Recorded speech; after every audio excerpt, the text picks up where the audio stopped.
Hey, what's up folks? This is Jesse with Keeping It Real Finance, channel that always has your back and tells it like it is. Well, today's video is about the rise of the crypto punks. So if you haven't heard of a crypto punk yet, they're basically NFT artwork pieces that are absolutely exploding in the global NFT marketplace. So what I want to highlight in today's video is kind of what NFTs can do. Some of the features are really actually pretty neat. It goes beyond holding other pieces of art that you may hold in the physical world in terms of what you can do in this digital space. And the value that they have here is absolutely immense. I've got to admit that NFTs are a category that I've probably slept on a little bit, and this is sort of waking me up. So that's why I wanted to share this video today so you can see what the future holds for NFTs, and specifically with the crypto punks. All right, so if you enjoyed today's video, make sure to hit the like button. If this is your first time to the channel, don't forget to subscribe, and if you click the bell, you'll be made aware whenever I post time-sensitive content. All right, and now let's get it going.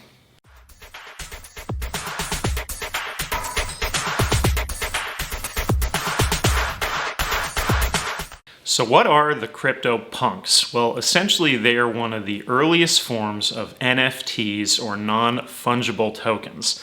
Now, they were released by Larva Labs, who also go by Matt and John, right? Now, proof of ownership in each NFT is stored on the Ethereum blockchain.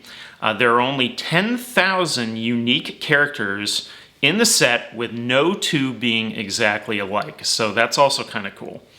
Now, what's really cool is because the punks are NFTs on Ethereum, that they can track them real-time, visible in this image.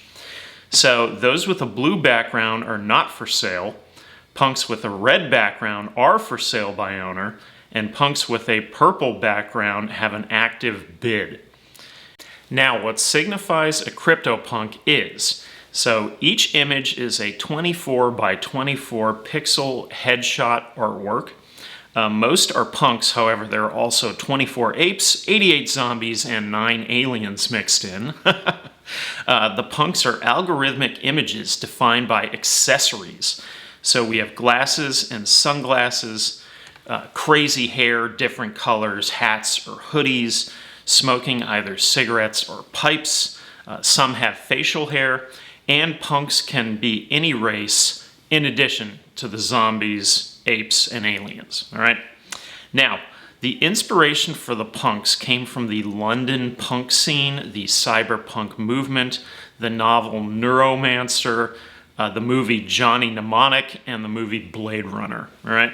Now, what really demonstrates how far crypto has come since the punks debuted just a few years ago in June of 2017, that's how old they are, is that at that time they could be claimed for free by anyone with an Ethereum wallet.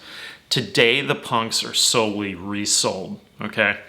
Now, how I found out about the crypto punks was various Twitter handles will have CryptoPunk is their image, right? A lot of people use this as their profile image. From there, I eventually found the CryptoPunks bot, which I do follow because it's just absolutely insane, because they regularly post when a punk receives a new bid or sells, and those numbers are absolutely crazy, okay? So on a daily basis, I see posts like this. Punk 4335 bought for 47.75 Ethereum, or roughly $133,000. Punk 5430 bought for 60 Ethereum, or roughly $168,000. Punk 8402 has a new bid of 500 Ethereum, or nearly $1.4 million. Drop the mic, right? So for the largest sales, it gets even crazier. Take a look at these. So the #1 sale of all time on CryptoPunks thus far was 4,200 Ethereum, or roughly $7.58 million. And that goes all the way down to 1.25 million in the top 10. Holy shamoly, right? Now, what else is really neat is that each punk actually has their own page. Now, this is really cool because this is different from like if you were collecting in the real world. You don't have this. So they have their own page that tracks their number in the series. They track how many other punks have certain features like theirs. So in this example, it tracks chin-strap beards, purple hair, and horned-rimmed glasses. Now, it also tracks current market stats, including which wallet address owns the punk, if it is for sale and for how much, as well as you can also see the bidding history on the punk. So in this case, the first person sold the punk, get this, for $88 worth of Ethereum, while the current owner paid 72 Ethereum, or over $201,000. Crazy. Now, the reason for today's video here was the following. So number one, I wanted to highlight the opportunities and possibilities that are available in NFTs. The CryptoPunks themselves only came out in 2017. I mean, this is nuts. 4 years ago, right?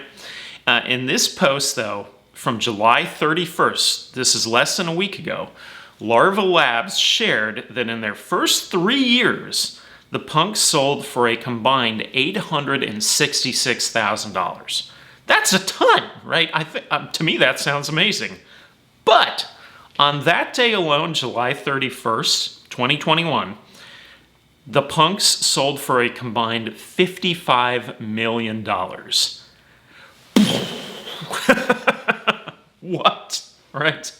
Now, number two, the punks themselves are 24 by 24 pixel images that pretty much anyone could have made, right? I mean, let's be honest. Now, there are videos all over YouTube on how to make your own CryptoPunk in Photoshop. So you don't even need to be an artist to make art. That's the point I'm making here. Now, number three, the top 10 NFT collectible rankings include art series, gaming, and sports, specifically with NBA Top Shot. That was the first sports, big sports NFT, okay? So just imagine when other sports leagues start making NFTs, right? Number four, you don't have to be an artist to make money on NFTs. You can simply be a reseller, all right? So think back to the example of the punk that originally sold for $88. Well, if he had held onto that punk for 4 years, that would have been worth over $200,000. Remember, the top one sold for $7.5 million. Crazy. Now, the prices, number five, the prices that the punks sell for also highlights to me just the stupid amount of money that some of the early investors are sitting on in crypto, where spending the equivalent of $200,000 is like you or I spending $20. These people are everywhere. It's crazy, right? So whether you think an NFT is expensive really doesn't even matter, because someone else could easily come along with wealth that dwarfs whatever you've got, right? So first, some final thoughts here. So I took a poll on Twitter recently asking which sector had the brightest future and why, with the options being DeFi, gaming, NFTs, or meme coins. And the NFTs ranked third at only 14.8% out of 54 votes. So that tells me that people might be sleeping on NFTs. I think it's a hard concept for a lot of people to grasp. I've been aware of it for a while now. I don't have any NFTs, and I'm kind of thinking, after looking at these CryptoPunks, like, I'm gonna have to start looking into the NFT space a lot closer, right? So I've also seen other NFTs that kind of follow a similar format. So one of them I've been seeing a lot are the Bored Ape NFTs that are part of the Bored Ape Yacht Club. So guess how many Bored Apes there are? 10,000, right? So there's definitely opportunity for you to find new NFTs if they're part of a series like that. Get them cheap because they may become rare. Remember, even if there's just 10,000, how many people are on the planet? So this could get really rare really quick, just like it did with the CryptoPunks. So All you have to do is load up your native coin in the blockchain wallet built on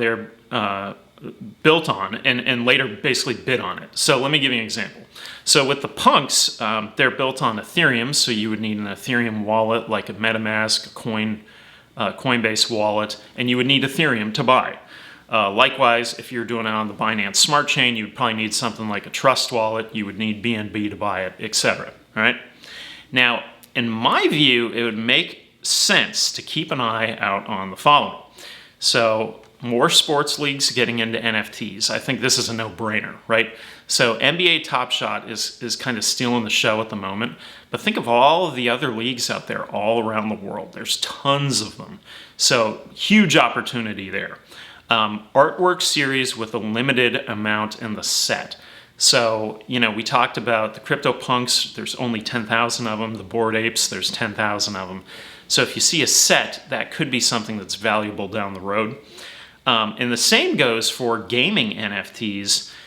Think of games like Fortnite that are sort of a global phenomenon, right? Well, just wait till they start selling NFTs. Those are going to be extremely valuable. And you think about something like a Nintendo game, the cartridge could be worth a lot today from those games in the 80s. Well, these, if there's only 10,000 in the set, 5,000 in the set, if there's a limited amount of these NFTs, they could be extremely valuable, all right? So the easiest way that I can think and wrap my head around NFTs is think of them like baseball cards, but in a digital format. That's it, right? So the rarer the card, the higher the value. The difference, though, in crypto is that the early investors not only have a colossal amount of wealth to spend on NFTs, but many are young enough that the NFTs have broad appeal, okay? That's sort of the magic of this. That's why it's completely different. So I am absolutely fascinated with the CryptoPunks. I think they look really cool too. I gotta admit, they're really cool. And so I think it's super neat that you can track it all real time. That's super cool. Imagine if you could do that with an old baseball card, track everything real time, see every single time it was bought and sold, etc. That's super cool to me. So tons and tons of potential here in NFTs, and I really haven't done any videos on NFTs yet.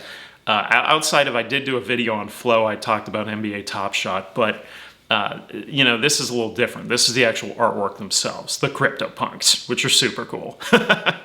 So anyways, that's it for today's video on the CryptoPunks. I hope you enjoyed it. Hopefully I've explained it. If you got a CryptoPunk, leave it in the comments. Tell me your story. These are just super cool. So I'd love to hear about it. And anyway, hopefully I'll have a few more videos on NFTs in the future because I'm going to start digging into these a little bit. All right? So that's it for today's video. If you enjoyed it, don't forget to hit the like button. As always, don't forget that I'm also on Twitter at KIR Finance, where you can find me tweeting and retweeting on a regular basis. Check me out there. And for a friendly reminder, this is Jesse with Keeping It Real Finance, channel that always has your back, tells it like it is, and I will see you on the next one. Later.